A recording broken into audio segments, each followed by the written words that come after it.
Seja bem-vindo ao Think Tank, o programa aqui do canal do Cor do Dinheiro, onde nós fazemos uma análise semanal do que se passou na vida política e económica do país. Ora, como sabe, este programa é sempre protagonizado por duas pessoas. Há uma terceira que não tem estado connosco, que é o Joaquim Aguiar, mas, olha, o Carlos Albuquerque está aqui presente no estúdio comigo e o Jorge Marrão está à distância. Antes de irmos ao programa de hoje, deixe-me fazer o disclosure. Lembrar que o canal A Cor do Dinheiro tem várias parcerias, a principal é com a Prozis, mas ainda temos uma outra com a beltseguros.pt e este programa ainda tem ajuda à produção do grupo Sendis Alidata. Agora sim, vamos lá então à edição de hoje. Ora bem, o que é que temos para si em agenda? Todo este sarilho à volta do Orçamento de Estado, numa sucessão de acusações de muito pouca dignidade para as instituições da República e, por outro lado, as peripécias à volta do Orçamento de Estado. O que é que valem os números, os indicadores, as variáveis e ainda o plano orçamental de médio prazo? Carlos, vou começar por ti.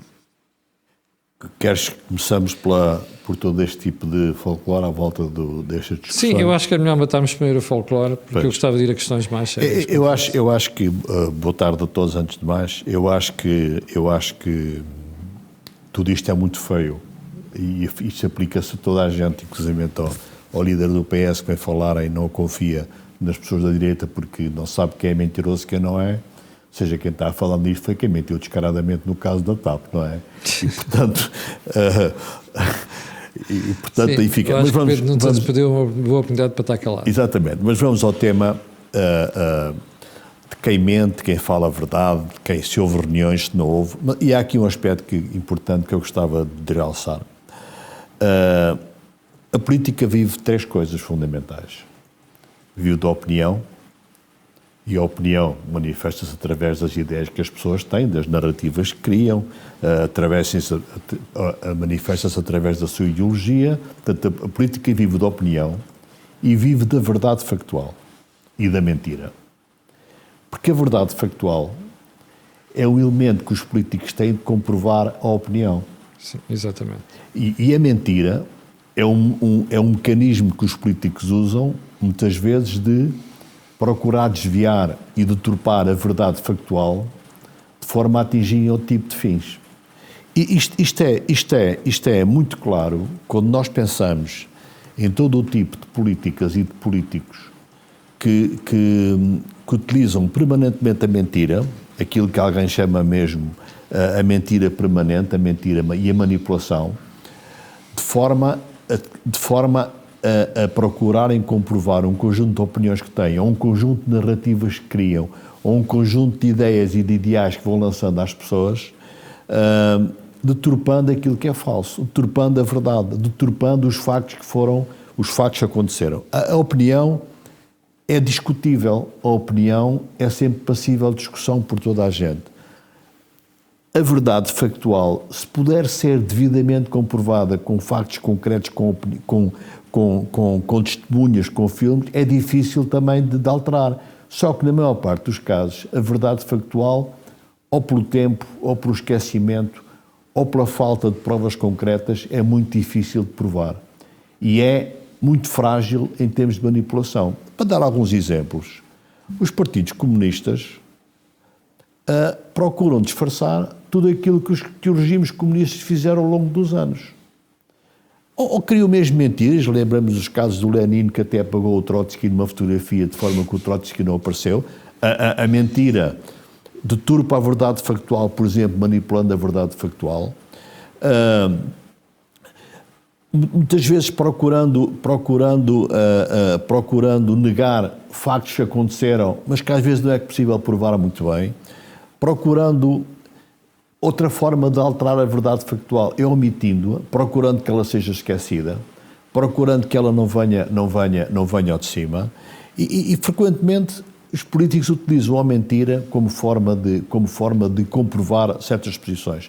Curiosamente, nos últimos anos, em que isso parece que é mais evidente no dia-a-dia da comunicação, nos últimos anos temos aquelas ações de fact-check, jornalistas e jornais que procuram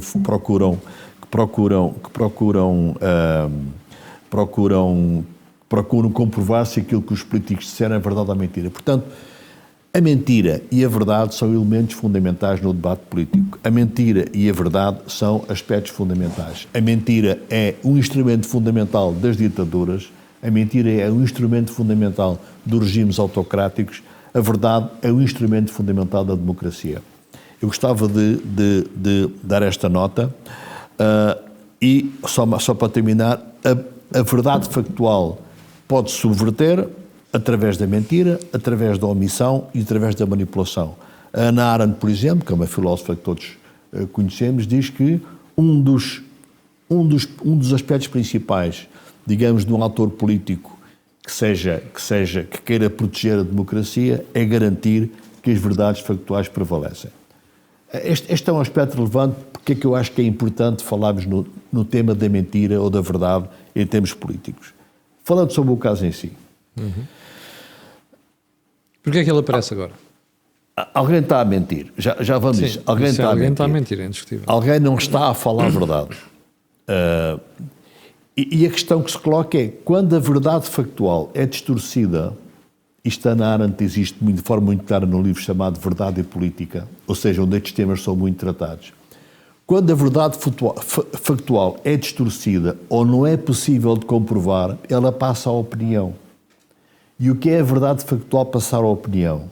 É que ela passa a ser a verdade das pessoas que concordam com ela. Sim. E é tanto mais verdade quanto mais pessoas aderirem a essa verdade. E é tanto menos verdade quanto menos pessoas aderirem a essa verdade. E, portanto, a verdade deixa de ser uma coisa factual e passa a ser um aspecto opinativo de quantidade de pessoas que aderem àquela versão. E de fé. E de fé. E de fé e de crença naquela opinião. Neste caso concreto, o que temos é um conjunto de pessoas que acreditam no André Ventura, claramente. As pessoas que são fortemente apoiantes do Chega acreditam que o André Ventura está a falar a verdade.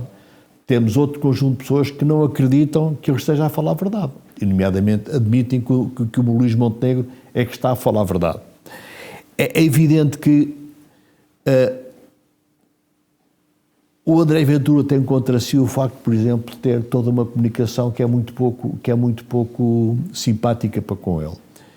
Por outro lado, ele também criou isso, com posições muito alternadas, uns dias que mudam frequentemente, com uma exposição mediática que é, na minha opinião, exagerada, em que ele se descredibiliza porque fala demais, na minha opinião, e na realidade hoje estamos na dúvida. Apesar de tudo, eu acho que o Luís Montenegro já deveria ter dito mais coisas. Eu acho que o Primeiro-Ministro já devia ter ido um pouco mais longe do que aquela mera expressão de que é mentira. Admito que no debate parlamentar posso ir mais longe. Eu acho mas, Carlos, é útil para a saúde das instituições da República alimentar este debate? Não é útil. E agora a questão é porque é que ele aparece. Eu acho que ele aparece desde logo na sequência de uma entrevista do Primeiro-Ministro em que ele de uma forma muito evidente e digamos, de uma forma muito evidente, diz que não tem a mínima confiança no André Ventura e vai mais longe do que isso. E o André Ventura responde desta forma. Existir reuniões reservadas ou sigilosas entre o Primeiro-Ministro e líderes partidários é normal. E numa base de confiança, elas manter-se-ão sigilosas. Nós não temos a mínima ideia de quantas reuniões no passado houve entre Primeiros-Ministros e... Sinceramente, nem estou preocupado com isso. Porque isto mantém-se. Quando o André Ventura sentiu a necessidade de vir levantar este tipo de questões, eu acho que ele sentiu fragilidade pessoal e do seu próprio partido. Ou seja, se existirem novas eleições, se estivermos numa fase pré-eleitoral, eu acho que estamos, sempre achei, desde as eleições, sempre achei que estamos em fase pré-eleitoral, eu vou já dizer, acho que deveriam existir novas eleições. Eu acho que o André Ventura e o Chega têm algum receio de eleições. Eu acho que o André Ventura e o Chega, se calhar até têm medo exagerado de eleições, entraram num nível de discurso e num nível de atitudes que são pouco coerentes entre si. Parece-me que há uma falta de estratégia. Voltando ao caso em si. O que estás a dizer que é para segurar a matilha? É de algum modo para segurar a posição. Voltando ao caso em si. Os apoiantes, os indefetíveis do Chega, é para segurar isso. Voltando ao caso em si. O Luís Montenegro tem claramente uma estratégia neste caso. Não dizer nada. E não diz. O André Ventura parece que não tem uma estratégia neste caso e cada dia diz uma coisa diferente e nova. E isso vai descredibilizando. Parece que estamos todos... Parece aquele menino que passa a vida a pôr o dedo no ar, quer falar, e ninguém o deixa falar. Portanto, o que eu acho é que isto aparece porque neste momento, prevendo novas eleições, todos os partidos o que querem dizer é que a culpa não foi minha. A culpa foi do outro menino, a culpa não foi minha. E o Chega e o PS querem dizer que a culpa é do Governo. O Governo quer dizer que a culpa é do PS e do Chega. E andamos nesta guerra de lançar culpas uns para os outros.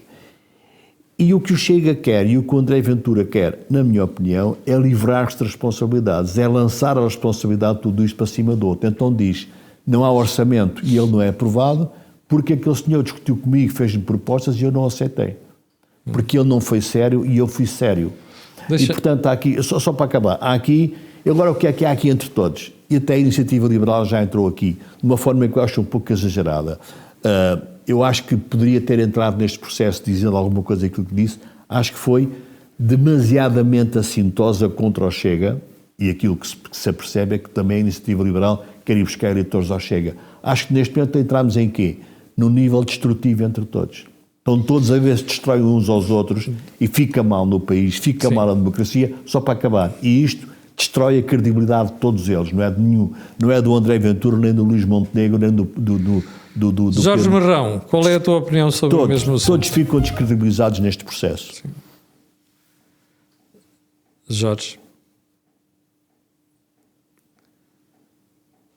Jorge, não te estamos a ouvir. Não sei se estás aí para o ar, mas não te estamos a ouvir. Agora sim. Eu estou sim. a falar, não sei. Agora sim. Eu estou um pouco distante deste tipo de análise e vou tentar explicar porquê. Porque acho que nós estamos a ir atrás de uma estratégia de diferentes atores que, para além de não os engrandecer nenhum em particular, no fundo estão a dar areia para os nossos olhos. Vamos, se calhar, pensar de uma forma um bocadinho diferente. Era possível isto não acontecer? E não era. E não era por uma razão simples. Porque a partir do momento em que Luís Montenegro decidiu criar as linhas vermelhas, decidiu quem é que poderia ter o parceiro para ter o orçamento aprovado. E, portanto, se André Ventura tivesse feito uma análise um bocadinho mais fria e não fosse atrás dos últimos movimentos, que eu acho que foram inteligentes de Luís de Montenegro, no sentido de o irritar e de criar esta situação, teria-se remetido ao silêncio e não se teria metido no assunto. Aliás, eu disse em vários think tanks anteriores que se calhar o melhor para o PS e para o Chega era a abstenção, porque isso no fundo era o que os portugueses provavelmente gostariam que acontecesse, dado que quem ganhou as eleições foi a AD e, portanto, a AD é que deveria governar e, portanto, se o orçamento não é o deles, também não faz muito sentido Luís Montenegro ir governar, que era orçamento mais para o lado do PS ou orçamento mais para o lado do Chega. E, portanto, a questão da mentira eu acho que é secundária, porque ela revela uma fragilidade política de todos os atores. Vamos fazer este seguinte raciocínio. Se foi pedido para o PS e o Chega terem atenção ao interesse nacional, é natural que tenha havido reuniões e, portanto, essas reuniões, indiferente, por uma ou outra razão, os atores não chegaram a acordo.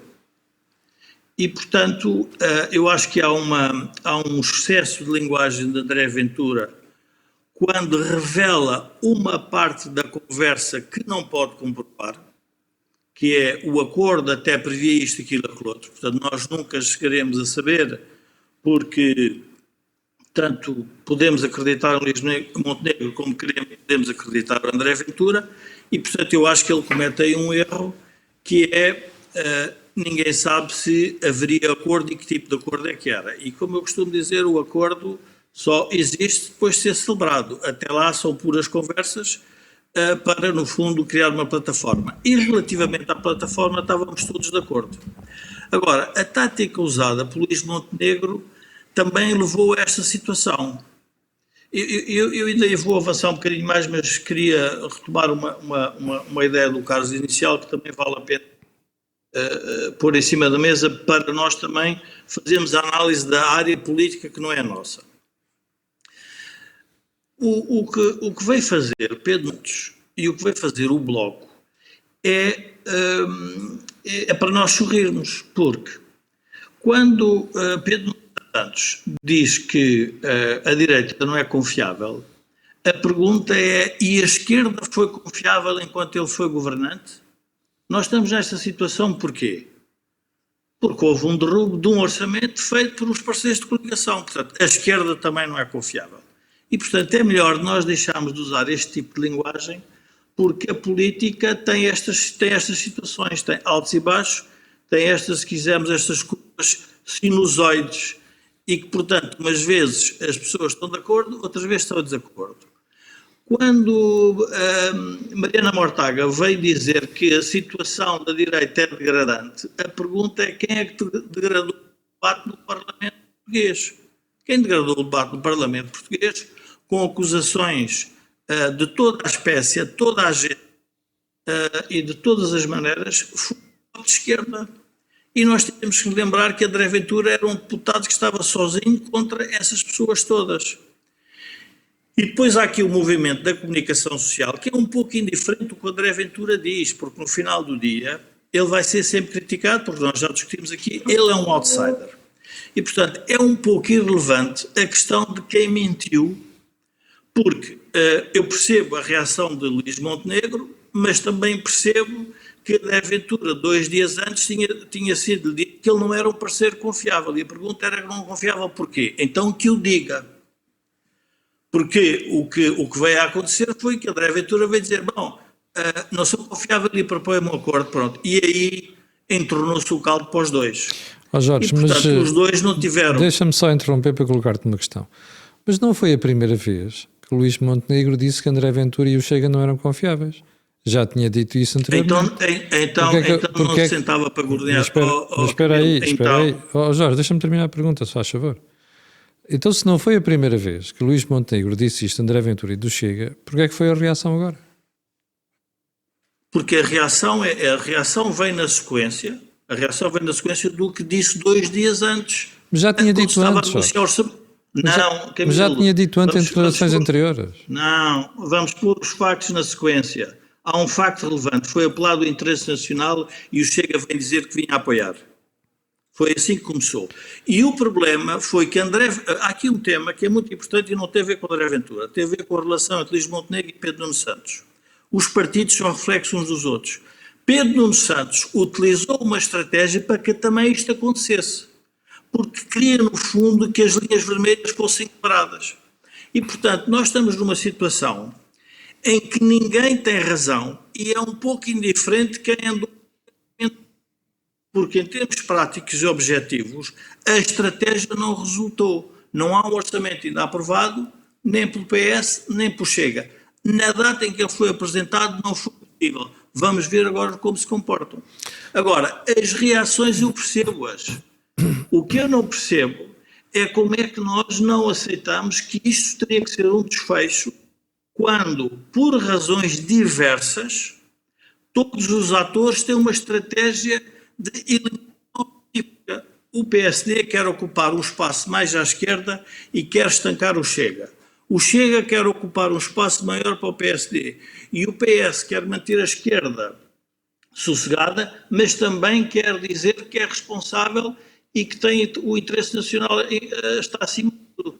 Ora, os três montaram uma estratégia que deu este resultado. E aí temos que nos lembrar que há uma outra dimensão que nós não podemos também ignorar. O próprio Presidente da República veio falar num interesse que o PS apoiasse, no fundo, o orçamento. E é quando Pedro Nuno Santos, com aquela rebeldia que o caracteriza, saltou para cima da praça e disse que não é o contem connosco para qualquer... E, portanto, tudo este desenvolvimento num curto espaço de tempo. Ainda bem que recordas esse episódio do André Ventura ter saltado para a ribalta a dizer que não apoiava. Porque eu ouvi André Ventura dizer no último mês e meio 4 coisas diferentes. A primeira foi o que tu disseste. Eu não aceito apoiar o Orçamento de Estado sem um referendo à imigração. Depois ouvi André Ventura dizer, bom, quando o PS começou a fraquejar e ele estava convencido que o PS ia aprovar, diz, bom, então se o PS não aprovar, nós admitimos rever a nossa posição. Depois ouvi André Ventura dizer a seguir a isso que estava muito preocupado porque o interesse nacional era delicado e se fosse assim admitia votar o Orçamento de Estado. E depois ouvi André Ventura na semana passada dizer, afinal, não vou votar o Orçamento de Estado. Coisa que foi dita hoje outra vez. Ou seja, o que tu estás a dizer em relação a André Ventura, eu já não sei qual é a posição dele. Independentemente das reações de Luís Montenegro. Porque ele disse 4 coisas diferentes num mês e meio. Camilo, eu só quero dizer o seguinte, que André Ventura foi errático nisto tudo e que foi, eu na minha opinião até diria, foi ingênuo em algum momento. Não percebeu a estratégia, diria, arquitetada quer pelo PSD, quer pela AD, o que é natural em política. Ele foi, de alguma forma, atrás dos acontecimentos e foi numa estratégia de reação. Isto é sempre penalizante. Agora, não vale a pena, porque nós temos uma comunicação social que é indiferente do que o André diz, nunca está certo. Jorge, mas não é o caso deste canal. Camilo, eu só quero dizer que quando eu olho para o tema, eu vou lembrar as pessoas sobre a mentira em política e dos atores, a célebre de Marcelo Rebelo de Sousa e Paulo Portas sobre a Vichy Soares. Posso lembrar as mentiras de João de Galamba e que o Presidente da República... não falem em mentira em política, por favor, porque aí estamos todos... enfim, ninguém pode atirar a primeira pedra e é melhor ser todos um bocadinho cristãos, porque senão às tantas parece que isto tudo, que só há um pecador e que todos... Mas eu não estou preocupado com o pecador, Jorge, eu estou preocupado com a descredibilização da classe política. O que eu acho que este episódio representa é isso. Não é? Camilo, não é a descrição da classe política. Há uma estratégia vamos lá ver, há aqui uma estratégia que eu acho que nós devíamos desviar dela, que é a política é uma negociação sobre ideias às vezes até contraditórias e que se tem que ter a dimensão, se quisermos, política e de Estado para resolver estes temas. O que é que aconteceu? E isso nós temos que reconhecer que não é só de Portugal. O problema hoje na política é que há uma incapacidade de criar compromisso porque os partidos dominam muito a sociedade e a sociedade é relativamente fraca. Nós, como sociedade, isto que está a acontecer, deveríamos, de alguma forma, não é possível, fazer uma manifestação contra todos, porque em termos práticos era muito mais simples, uma coisa mais institucional, que é assim, vamos negociar o orçamento. E pronto, e depois cada um explicaria porque é que acordou ou não acordou. Não. A estratégia do PS, Camila, há aqui uma outra dimensão que eu acho que a gente pode ver até que ponto é que isto está a ficar insano. Como é que é possível a comunicação social dar um destaque às palavras de Rui Rocha sobre que vai apoiar Luís Montenegro quando ele é adversário figadal de André Ventura? Qual é a credibilidade de um político para vir dizer que o outro é mentiroso? Quando o quer eliminar politicamente. Não é fisicamente, mas politicamente. Sim, mas eu Jorge, eu percebo o que estás a dizer. Mas o Carlos foi uma coisa muito importante. É que o tema que está aqui em cima da mesa é uma coisa mais complexa. Eles estão-se a meter numa alhada que provavelmente vão ter dificuldade todos de se bem. Porque isto era mais simples. Na minha opinião, é mais simples. A AD ganhou. A AD ganhou, o papel se deveria ser simples do PS e do Chega, nós vamos abster ou vamos votar contra. Claro. Nós vamos fazer isto de forma linear. Os dois falharam nessa estratégia. Não, mas Camilo, mas não é os dois. O Primeiro-Ministro é responsável também porque foi dizer à comunicação social que ia falar com todos. A favor do interesse nacional. Jorge, então se nós vivemos em democracia, não falamos com todos, francamente. É que se ele não falasse com todos, ia ser acusado de ter discriminado uma parte da classe política. Camilo, quando uma negociação falha, não se pode atribuir responsabilidade só a um. É porque os dois não chegaram a acordo. As razões que cada um invoca, nós podemos ter mais simpatia ou mais antipatia. Isso eu estou de acordo. Agora, não podemos é dizer que um é mais sério que o outro, ou é mais credível ou não é. Não chegaram a acordo, ponto. Não há mais nada. Não, o que se quer fazer, e isso é, obviamente, os ataques sempre à domina, que depois geram esta situação que nós não estamos aqui a falar. Agora, vamos esquecer a parte, eu acho que há aqui uma ideia boa, se quisermos, que é, não vale a pena estarmos a discutir a questão da mentira. Porque realmente, no final do dia, a única coisa que interessa é o que é que o país vai ter. Agora, por favor, não tentem fazer todas as pessoas tontas. Porque nós percebemos porque é que se chegou aqui. Camilo, não é possível eu ter uma linha vermelha com alguém, ou eu contigo ou com o Carlos, vir dizer que vou falar contigo e depois já tenho a linha vermelha e diz, eu não tenho a linha vermelha porque tu não és credível. Então é uma negociação, vamos lá ver, é uma negociação à partida. Que está... Mas Jorge, eu acho que o que não está bem aqui é tu estares a usar o termo negociação. Eu vou-te dizer porquê. Repara, o resultado das eleições é o que é. Compete ao Governo preparar um orçamento de Estado e levá-lo à Assembleia da República. Qual é a função de um Governo em democracia? É dizer assim, eu tenho estes senhores à minha frente e vou conversar com eles, até pode não ser para negociar, mas vou-lhes dar a conhecer qual é o meu programa. Se eles quiserem votar, muito bem. Eu acho que isso é a função de qualquer Primeiro-Ministro. Eu ficaria muito preocupado se Luís Montenegro, ou se André Ventura fosse Primeiro-Ministro, ou Pedro Nuno Santos, dissesse assim, eu estou-me a marimbar para aqueles senhores e nem vou falar com eles. Não tem nada a ver com negociação. Tem a ver com, democraticamente, dizer assim, a minha opção é esta. O que é que vocês querem fazer? Querem apoiar? Há alguma coisa que eu possa fazer aqui para aproximar posições? Quer dizer... Podes perguntar, então, mas isto é uma atitude cínica? Não sei. Do ponto de vista da democracia, é algo que tem que ser feito. Camilo, eu não ouvi tudo porque houve aqui uma coisa na memória, mas ouvi a última parte. É uma forma de apresentar o problema do qual eu não estou de acordo. Então. Por uma razão simples. O Primeiro-Ministro não pode fazer um orçamento catch-all. Pode tentar.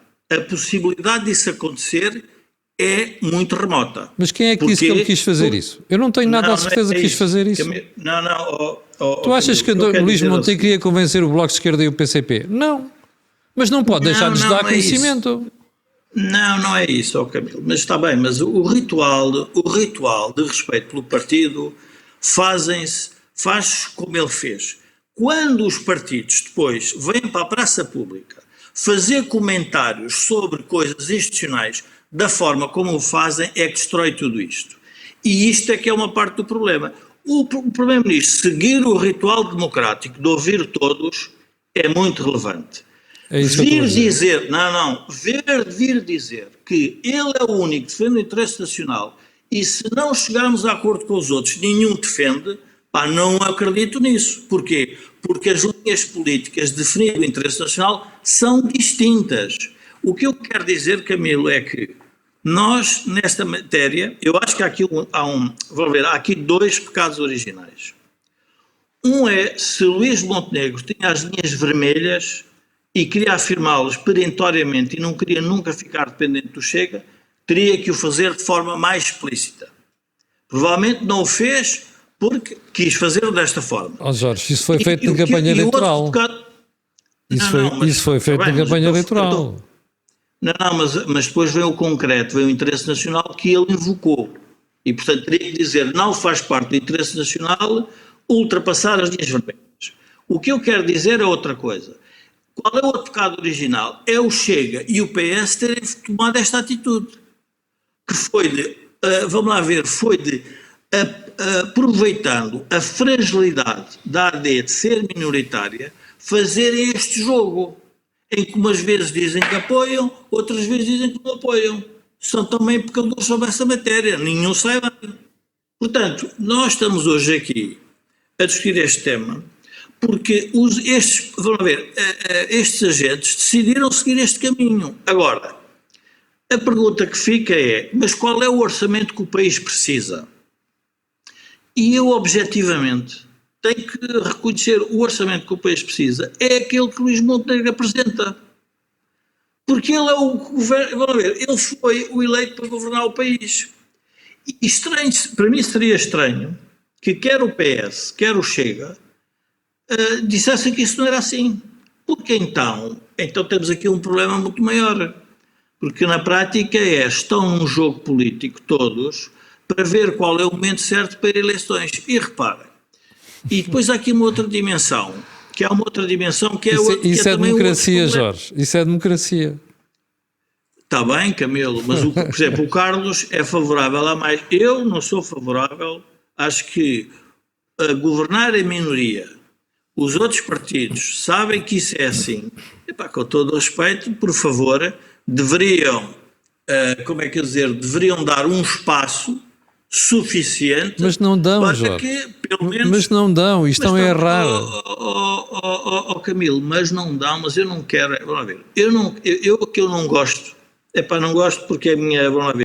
Eu como tive uma profissão em que normalmente estava mais sozinho do que acompanhado, porque tenho que dizer coisas que a maioria não gosta. Nesta matéria estou igual. Eu não posso vir dizer que há alguém que fez muito melhor que o outro e que o outro fez muito pior. Mas eu não estou a dizer isso, Jorge. Eu não estou a dizer isso. Mas quando eu leio o que foi escrito em Portugal sobre este tema, Camilo, não é só ler, é a forma como foi selecionado. Camilo, isto é estranho. Quer Pedro Nuno Santos, quer Mariana Mortágua, quer Rui Rocha, virem falar sobre um episódio entre duas pessoas adultas em que os três têm interesse, que nenhum deles tenha razão, ou pelo menos que um tenha porque lhe interessa a ele, e ninguém fazer o contraditório, eu não consigo perceber. Não consigo. Acho que isto é insano. Eu acho que tens razão, mas há aqui uma nuance, que é, eu acho que a atitude de Rui Rocha é menos grave do que as outras. Porquê? Porque o Rui Rocha, quando foi questionado pelo jornalista ontem na CNN de Portugal sobre este assunto, dizia, então o senhor já está a preparar aqui com esta... you scratch my back, I'll scratch yours. Não é? Já está a preparar aqui novas alianças com o AD. Ele diz, não, eu estou preocupado com a dignidade das instituições. Eu acho que a explicação é boa. Poderá ser isso ou não, mas eu acho que nesse aspecto ele se diferencia de Pedro Nuno Santos e então da outra tonta, da Mariana Mortágua. Ele está bem, mas ele quando diz isso é para revelar que os outros são dignos das instituições. E o meu ponto é, o oposto. Desculpa lá, mas a reação de Pedro Nuno Santos e de Mariana Mortágua é deplorável. Primeiro, Pedro Nuno Santos é um mentiroso, não é? Fartou-se de mentir na TAP. E a Mariana Mortágua não tem ponta para onde pegar. Camilo, mas onde eu quero chegar, o meu ponto é simples, onde eu quero chegar é, nós temos de ter memória sobre estas coisas, nós estamos nesta situação porque foi montada uma estratégia pelos três atores, não vamos pôr a responsabilidade só num. Jorge, daqui a pouco se começas a fazer isso acabas de Dom Afonso Henriques, à procura de coisas no passado. Mas é que temos que ir, temos que ver onde é que está a origem do problema, porque se eu não tenho o diagnóstico bem feito, então eu não tenho a cura. O problema aqui é muito simples. Camilo, só para terminar, porque também estou aqui eu gostava de que olhássemos para a questão do orçamento, porque acho que essa é mais interessante. Porquê? Porque não sei se vocês repararam agora, que quer André Ventura, quer Pedro Nuno Santos, vêm dizer que o orçamento é de direita um que lhe interessa e o outro que é de esquerda. Eu acho isso é folclore, assim, isso é folclore. Uma coisa. Não, mas Camilo, mas isto é uma parte do problema. Não, o orçamento é do governo, ponto. Sim. E o que cada um quer é apropriar-se da pureza ideológica da esquerda ou da direita. Jorge, a minha posição em relação a essa estupidez do Pedro Nuno Santos é muito simples. Se o Pedro Nuno Santos aceitou 90% que o governo propôs para chegar a acordo com ele, então isso quer dizer o quê? Que aquelas posições são de direita ou de esquerda. Ou seja, eu acho que Pedro Santos nem sequer pensou no que estava a dizer. E já agora, assim, em relação a esta história da reação do André Ventura, a sensação que eu tenho é que André Ventura, de um momento para o outro, percebeu que estava fora, definitivamente fora, e percebeu que poderia haver eleições e quis rapidamente fazer um rassemblement daquele eleitorado que votou nele. Eu acho que foi essa a reação dele. Mas pronto, é a minha opinião. Camilo, eu vou mais longe. Eu acho que André Ventura, primeiro eu acho que ele é por natureza, obviamente vou usar uma expressão um bocado indelicada, ele é bullying. Portanto, ele é uma pessoa que luta, ponto.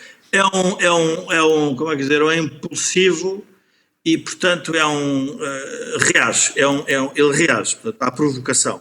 E, aliás, ele provoca também para criar, vamos lá ver...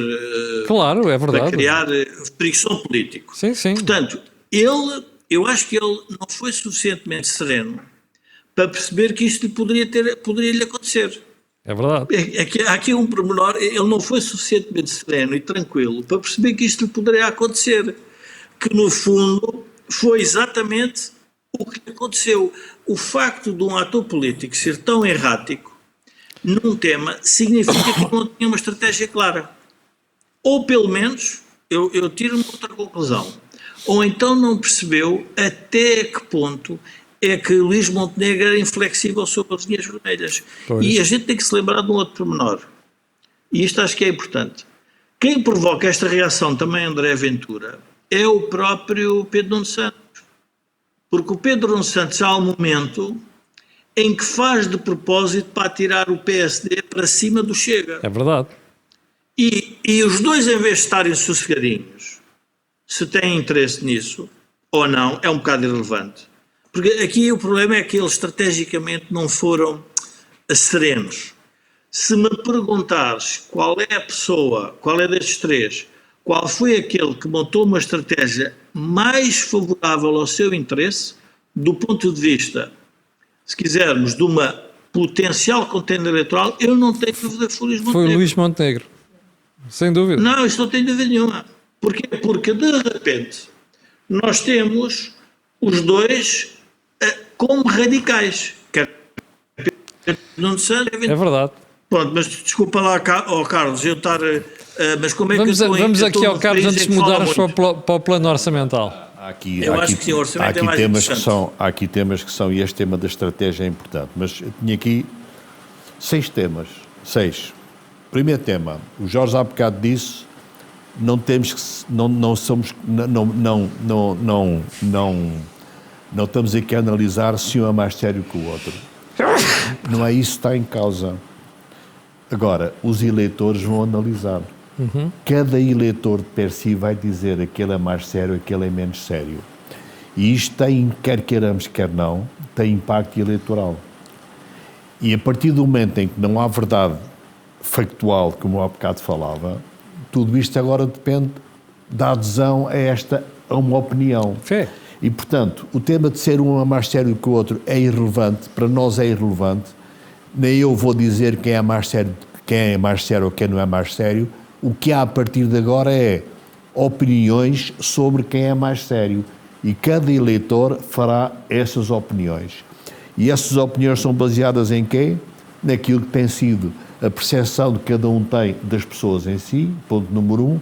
Segundo, naquilo que acham que é a capacidade de cada um para gerir, por exemplo, o país e para ser capaz de fazer este tipo de coisas, ou seja, pela reputação de cada um. Mas, portanto, ponto número 1, nós não estamos aqui, nem queremos analisar quem é mais sério entre o Luís Montenegro e o André Ventura. Agora, os eleitores, cada um dos eleitores, no momento em que forem votar, faz essa análise.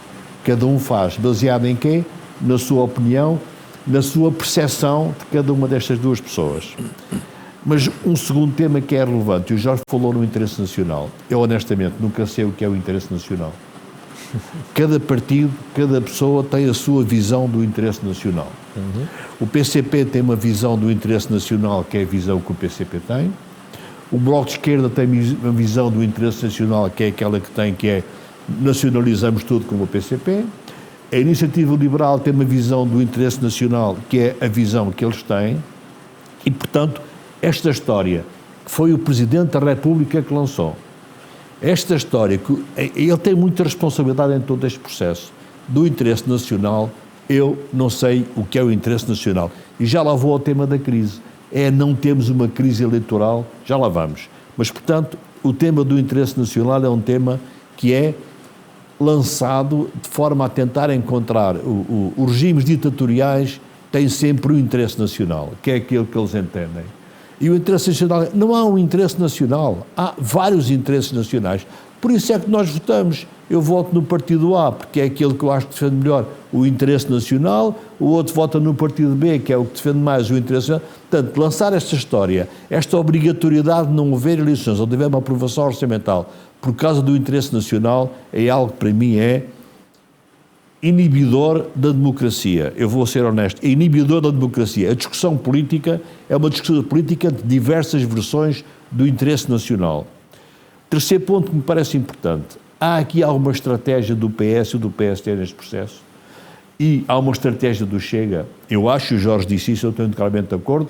Aliás, temos falado nisso. Eu até já no outro dia quase dissemos que o Luís Montenegro era aqui o compere que está serenamente por trás. Eu acho que, claramente, o Luís Montenegro, não sei se é o PSD, tem aqui uma estratégia clara desde há algum tempo. Eu acho que ele quer eleições, eu acho que ele quer forçar eleições e acho que ele está a manipular tudo isto, manipular no sentido de manobrar tudo isto, no sentido de ter eleições.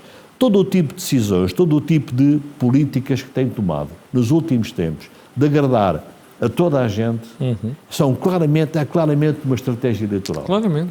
O Luís Montenegro, o Governo, está claramente com uma estratégia eleitoral. E este atual orçamento, para mim é um orçamento mau, digo já, para mim só é aceitável se for uma componente desta estratégia de tentar, à lá Cavaco Silva, à lá professor Cavaco, forçar eleições e daí conseguir ter uma maioria mais reforçada. Portanto, o PSD, a mim, tem uma estratégia clara a este nível.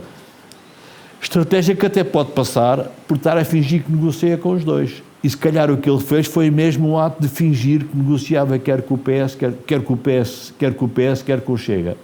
E, portanto, se calhar prometeu, foi negociando, foi gerindo este tempo todo, se calhar fingindo este interesse nacional, se calhar jogando com este interesse nacional, mas esta lógica do interesse nacional que faz com que cada pessoa abdique das suas convicções, para mim é altamente negativa em democracia.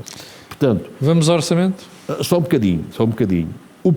O Chega tem dificuldade em ter uma estratégia pela própria dinâmica do seu líder. O seu líder é um líder repentista, é um líder imediatista, é um líder que tem uma dificuldade que é a dificuldade, e é uma contradição nele, de estar dentro e fora do sistema. O Jorge disse que o André Ventura é um outsider. Nunca se sabe se é um outsider, ele é um outsider que tem esta contradição e falta-lhe, na minha opinião, uma estratégia mais clara que torne coerente e que cimente toda a sua atitude ao longo do tempo. O PS também não tem uma estratégia clara e também por uma contradição grande do seu líder. Eu, neste processo, do líder do PS, faz-me lembrar aquela história do PCP ter votado no Mário Soares. E quem estava cá na altura e se lembra, o Álvaro Cunhal disse aos seus militantes: ponham a mão à frente dos olhos e votem no Mário Soares. Quer dizer, votem numa pessoa para as quais nós estamos permanentemente em desacordo, mas é um mal menor. E a estratégia do PS está muito condicionada por esta postura do Pedro Nuno Santos, que é: eu não quero votar no orçamento que é de um partido de direita, mas se calhar, se eu puser a mão à frente dos olhos e votar, é o mal menor. E a estratégia, e a postura do Pedro Nuno Santos, também de permanentes contradições. Um dia vota, um dia não vota. Eu ouvi-o ontem a falar numa distrital do PS, aquilo que ele diz, a única lógica coerente e consequência coerente com aquilo que ele diz é votar contra o orçamento. E, portanto, este condicionamento dele é: ele interiormente não quer votar contra o orçamento do ponto de vista das suas condições práticas. Ele sabe que se votar contra o orçamento, se forçar eleições, pode ser negativo para o PS, ele sabe que tem uma grande oposição interna contra votar contra. Orçamento, vamos ao orçamento. Finalmente, ainda tinha aqui um tema, mas finalmente, há aqui um tema de confiança e de reputação. Estamos a estragar a confiança no país, não há confiança. Tu esta manhã falaste nos prémios Nobel, um aspecto fundamental nos prémios Nobel, daqueles que falaste esta manhã, é o tema da confiança. Um país sem confiança não se desenvolve. Um país em que as pessoas não confiam, não se desenvolve. Enfim, além das instituições, é a confiança e as instituições. Sim. E o que é que estamos aqui a fazer? Todos estes senhores com estas guerras, com estas tricas. Então, o Presidente da República é responsável por isto, porque em vez de acalmar, está permanentemente a procurar esta história do interesse nacional, que é, na minha opinião, negativo. Estamos a destruir Eu estou a como tu, confiança entre as não sei o pessoas. que é o interesse nacional. Pois não, mas eles é que sabem. Eles querem ter o interesse nacional, que é uma coisa que só quem sabe são os ditadores. É verdade. O interesse nacional único é uma coisa de uma ditadura.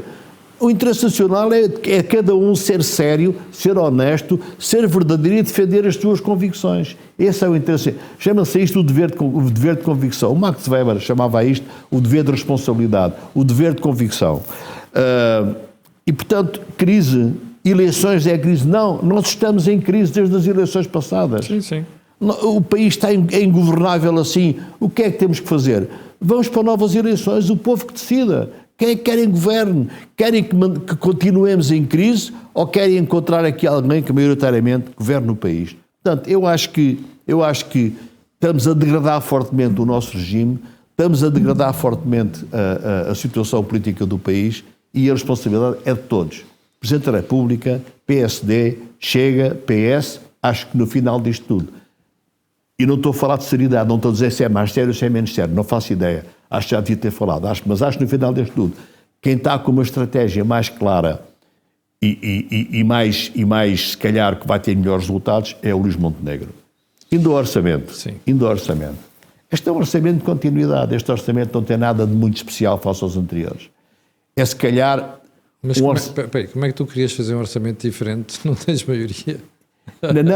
Não. Até nas propostas mais radicais, o PST teve que abdicar em relação ao PS. É se calhar o orçamento possível naquilo que é, e tu de manhã também falaste disso, eu estou integralmente de acordo, a restrição orçamental. Claro. Bem, o que eu acho estranho, Carlos, tu és economista e o Jorge também, o que eu acho estranho é como esta gente parece para ser um conjunto de macacos dentro de uma jaula a morderem-se uns aos outros quando nós olhamos para o prato da comida e aquilo são migalhas. Mais do que olhar para o orçamento e ver que naquela situação orçamental não é possível ir muito mais longe naquilo que seriam reformas importantes, é olharmos para o plano de médio e longo prazo. Sim. Esse é que é muito relevante. Ora bem. Ou seja, este orçamento que está a ser apresentado é um orçamento puro de continuidade, é um orçamento de dar tempo a pensar.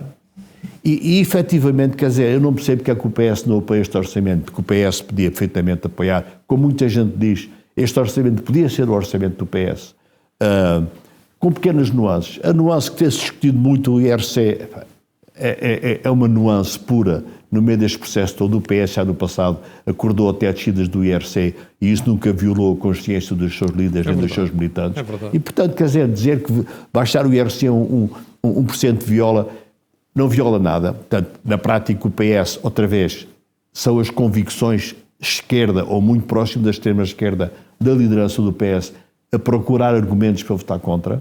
Eu acho que este tempo todo eles vão procurar mais argumentos para votar contra, vão dar ali às voltas no orçamento para encontrar mais argumentos para votar contra.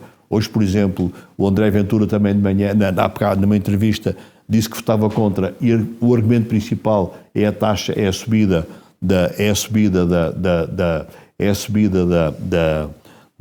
do valor da cobrança dos impostos sobre os combustíveis e do carbono. Portanto, este orçamento é o orçamento, se calhar, possível, mas eu esperaria muito mais no plano de médio e longo prazo.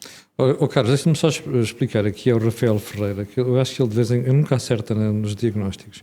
O Rafael dizia agora assim, não são só migalhas, são opções ideológicas. Ele ainda não percebeu.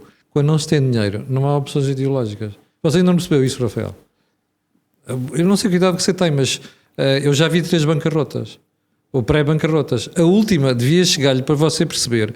Quando se faz opções ideológicas idiotas, sem ter dinheiro, bate-se com as fuças na parede, como dizia o Guterres aqui há uns anos. Ou seja, não é um problema de opções ideológicas, é um problema de dinheiro. Não há dinheiro no cofre e você não pode fazer pão e circo, está a perceber? E portanto é isto que os governos têm neste momento. E nem PSD, nem PS, nem Chega, nem ninguém para estar a perceber isso. Desculpa. Não, eu ia dizer é que muito mais importante que este orçamento, que para mim, o Jorge há bocado dizia, eu também não estou em desacordo, o Chega e o PS se abstivessem, se o orçamento passava, mais importante seriam os próximos anos. Eu acho, apesar de tudo, se o orçamento passasse, o país continuava a ser ingovernável, porque o PSD não consegue depois na Assembleia tomar decisões. Agora, há diversas formas de ver o médio e longo prazo. Quando nós olhamos para as previsões de médio e longo prazo e procuramos comparar as do Governo com as do Banco de Portugal, com as do FMI, com as da União Europeia, estamos a cometer um erro. Uma coisa são as previsões do Banco de Portugal, do FMI e da União Europeia. Outra coisa é, o Governo não devia ter previsões, o Governo devia ter objetivos. O Governo devia definir quais são os seus objetivos, em termos de crescimento do PIB, em termos de crescimento do consumo, e o Governo o que tem que fazer é definir os seus objetivos de médio e longo prazo. O Governo tem que dizer quais são as medidas que eu vou tomar para atingir aqueles objetivos. O que é que o Governo faz? Quase na lógica das políticas invariantes, ou seja, sem decisão nenhuma. Se isto correr assim, se a economia é assim, se a economia sabe, chegamos aqui. Não, é como nas empresas. Uma estratégia, na empresa estabelecem-se objetivos e a gestão é obrigada a quê? A encontrar as medidas e os caminhos para atingir aqueles objetivos. Portanto, o que é que tem de fazer o FMI e o Banco de Portugal e a União Europeia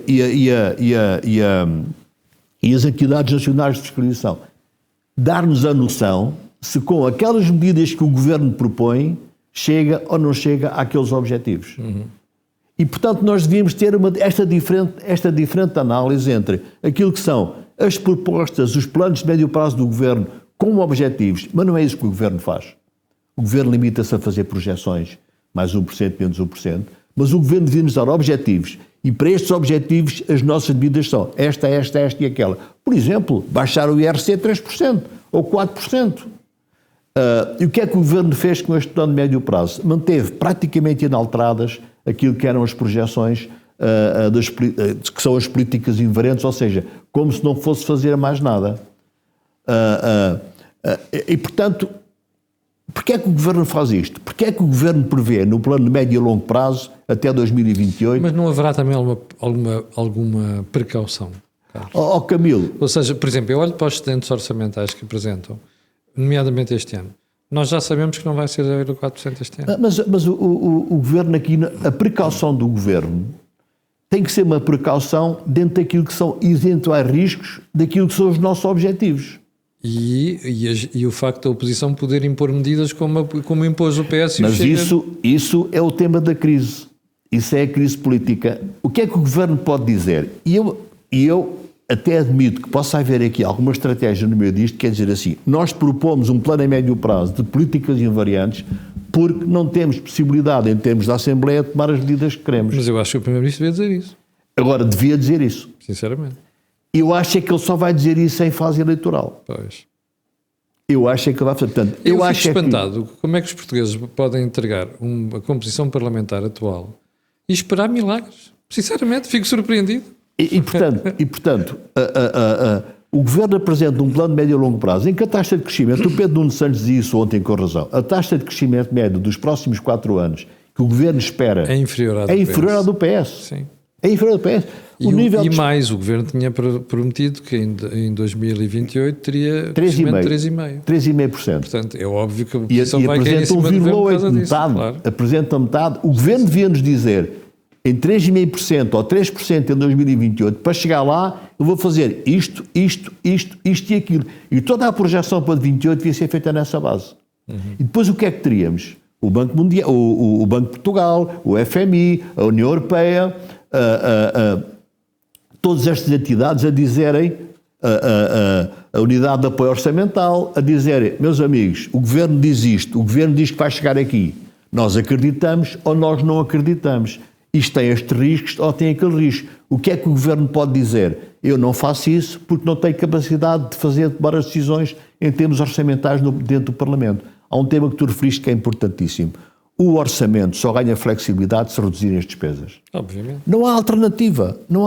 Agora, reduzir as despesas naquilo que é a atual restrição orçamental exige medidas duras. Quem é que tem coragem de as tomar? Nunca ninguém terá coragem de fazer isso numa fase pré-eleitoral. Nem vão dizer que fazem. Claro. E, portanto, estamos claramente numa fase pré-eleitoral. O país está em crise. A crise não vem se existir eleições. As eleições são uma potencial forma de ultrapassar a crise. De clarificar isso. Agora, Jorge, nós estamos em crise. Está fora de questão.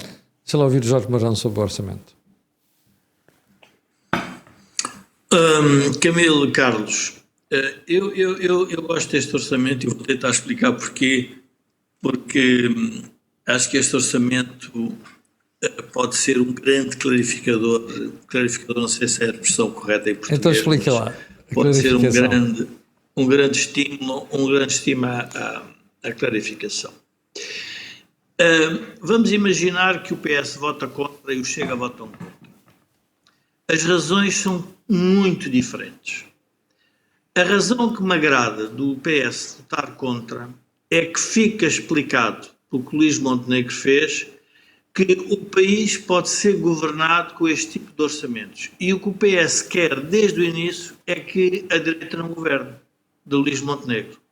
Não tem nada a ver com a qualidade do orçamento. Rigorosamente nada. O que no fundo quer fazer é aquilo que eu sempre disse, e muita gente me acompanhou nisso, penso que o Camilo e também o Carlos e o Joaquim Aguiar, todos mais ou menos referimos nisto, é o PSD só pode governar com a autorização do PS.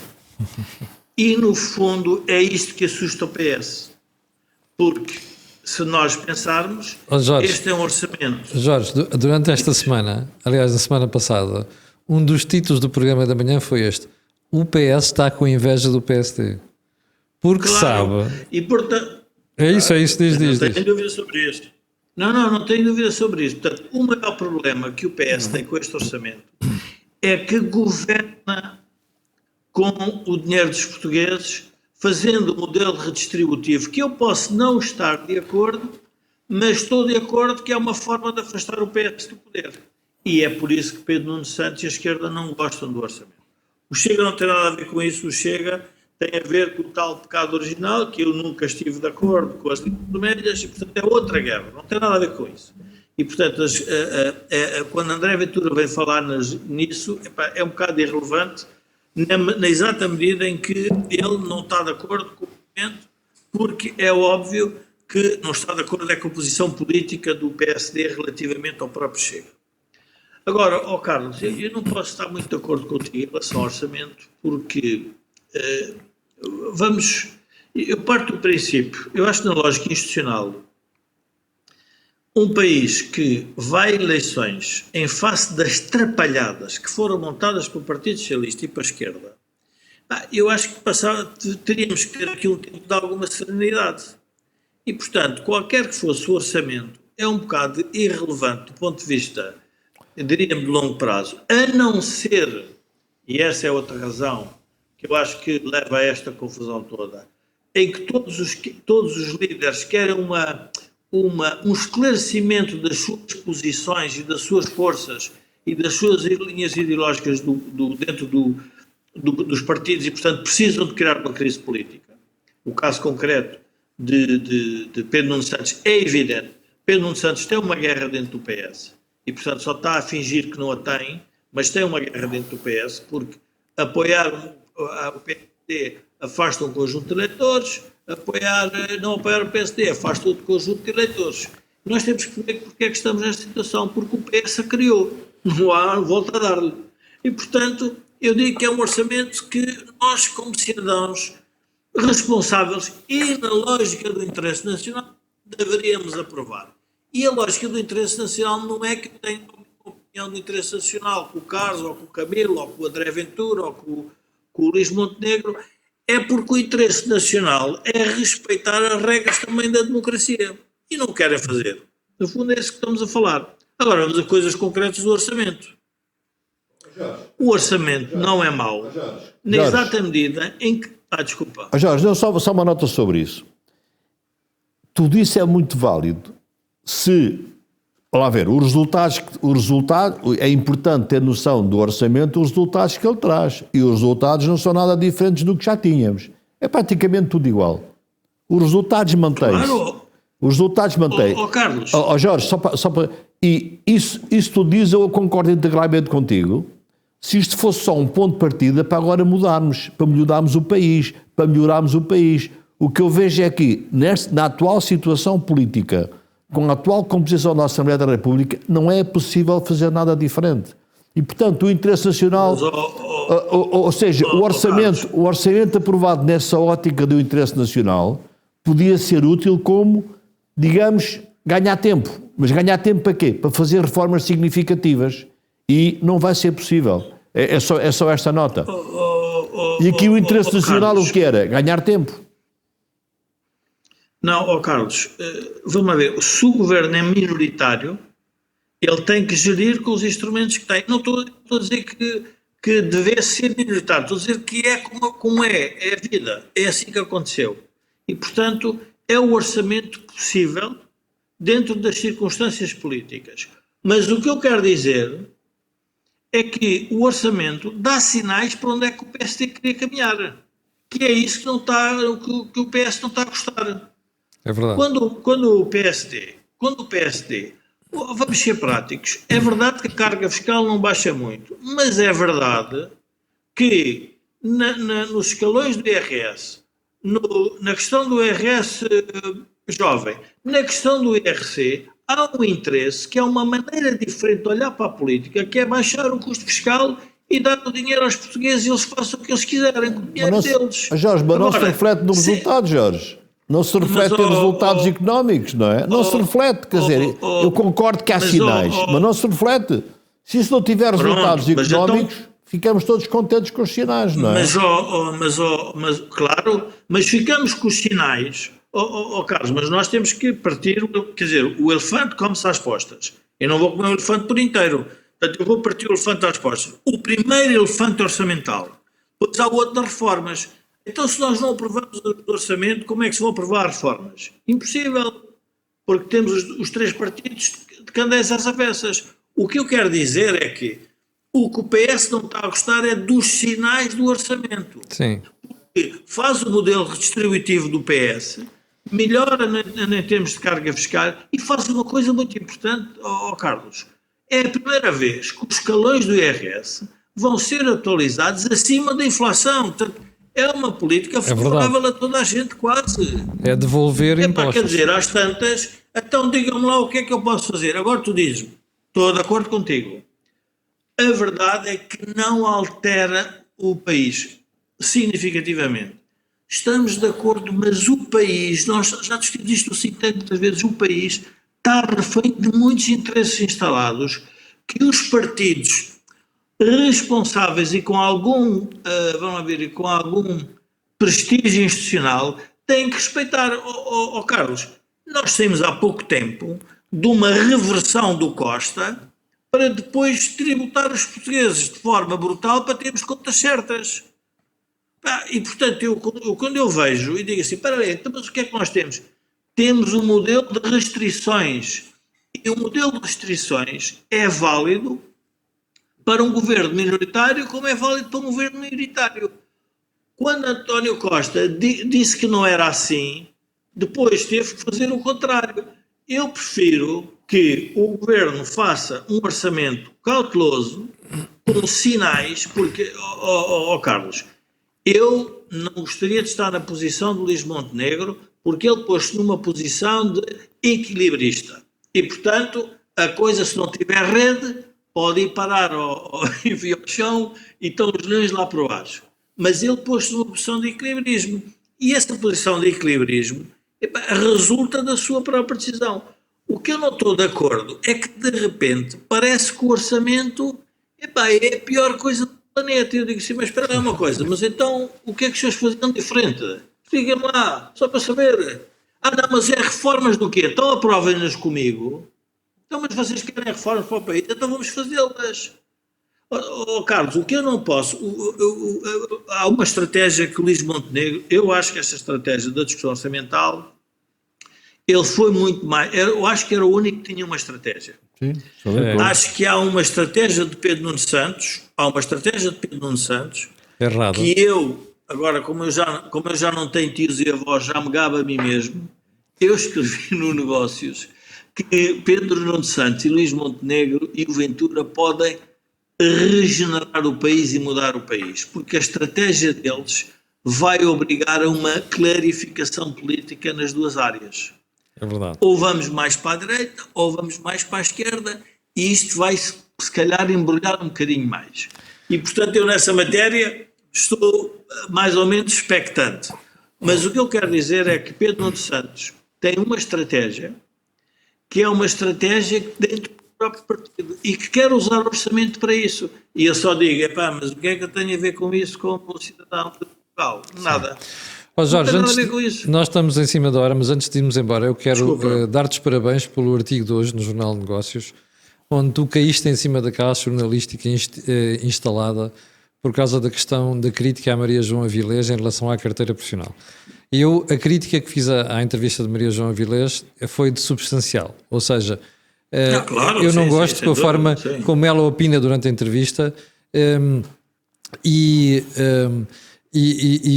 acho que ela nesse aspecto devia mudar. Agora, a crítica generalizada que se lhe fizeram por causa da carteira profissional é de uma absoluta falta de vergonha da classe jornalística portuguesa. Camilo, esse é um bom exemplo. Eu ia dizer, eu por acaso também tinha pensado no final também dizer isso sobre o teu artigo de hoje. E só indo um bocadinho mais longe. Confundo-me como é que a classe de jornalistas aceita aquela herança absolutamente salazarista. Exatamente, corporativa. Salazarista, que é corporativíssima. A lógica da carteira de jornalistas é uma coisa absolutamente salazarista, salazarenga, não sei como é que é de Eu chamar. entreguei a minha carteira quando eles mudaram a lei. E eu não consigo perceber como é que a classe dos jornalistas, que são extremamente importantes, os jornais e a imprensa é um dos elementos fundamentais de sindicância da política. Exatamente. A imprensa e a comunicação social são elementos fundamentais de análise, de crítica e de permanente fiscalização da política. Não percebo como é que os jornalistas, democratas que são em princípio quase todos eles, aceitam aquela herança que é absolutamente salazarista. Mas sabes porquê que é? É precisamente para poderem ter uma forma de pôr a mão na profissão. É para isso que serve a Comissão de Carteira. Camilo, deixa-me só, ainda bem que vocês falaram, agradeço o vosso elogio, espero que me paguem pelo menos uma vida nos próximos dias, pelo menos fica isso, mas eu só queria dizer que isto temos uma sessão marcada na sexta-feira, pagamos-te nesse dia. Ok, está bem. Eu só queria dizer que esse é um bom tema, Carlos e Camilo, porque este é o tema da política em Portugal. Porque se o Primeiro-Ministro não recebe os polícias e não lhe dá dinheiro, vai o PS e o Chega a falar com os polícias. É verdade. Se o Primeiro-Ministro recebe os da educação e não recebe os enfermeiros, e por isso é que nós estamos neste impasse. Porque as forças políticas montaram uma estratégia demagógica, por isso é que eu não gosto de falar mentira em política, mas todas uma estratégia demagógica. Agora, o que eu quero dizer, e isto é obviamente um recado para a malta do PS, é melhor aguentarem, porque demonstra que, afinal, é possível fazer um orçamento, obviamente dentro das limitações e diferente. Os resultados até podem ser muito iguais, mas no final do dia o impacto para diferentes pessoas e diferentes interesses instalados também é diferente. É verdade. E é isso que não querem. O que querem é tudo igual. Então se é tudo igual, então prove. Não. Porque obviamente são grupos de interesses diferentes. E portanto, eu não queria, como é que eu te explicar? Eu não queria penalizar o governo por isto, porque acho que o que é importante perceber é que governar é fazer estas opções e não andar sempre a falar no futuro, não sei o quê. Não. Em concreto, o que é que foi decidido? Melhorar o IRS de forma generalizada com os escalões. Então, sim senhora, se eu estou de acordo, então vamos a isso. Bom, chegamos ao final. Desculpa. Carlos, já passamos largamente a hora. Tens 30 segundos. O João César das Neves, num podcast, dizia isto, Jorge. Temos de ser responsáveis e aponta ao dedo nós políticos, mas ao facto de, agora o que ele diz, o país estar armadilhado, ou seja, de haver uma enorme quantidade de grupos de interesses que têm mais poder do que deveriam e conseguiram capturar o Estado. Mas, se os políticos, agora vê esta, se os políticos alguma vez falarem a verdade sobre a situação do país... Não são eleitos. Nunca serão eleitos. Exatamente. Bom, chegámos ao final do programa de hoje. Quero agradecer às 400 pessoas que estavam em direto ainda agora. Quero pedir a estas pessoas e outras aquilo que peço sempre, que é colocarem um gosto, fazer partilha nas redes sociais. E já agora, lembrar que este canal tem várias parcerias com a Prozis, com a beltseguros.pt e que este programa ainda tem ajuda à produção do Grupo Sendis Alidata. Nós voltamos na próxima terça-feira às 17h30, mas eu e você temos um encontro marcado amanhã às 8 da manhã. Muito obrigado.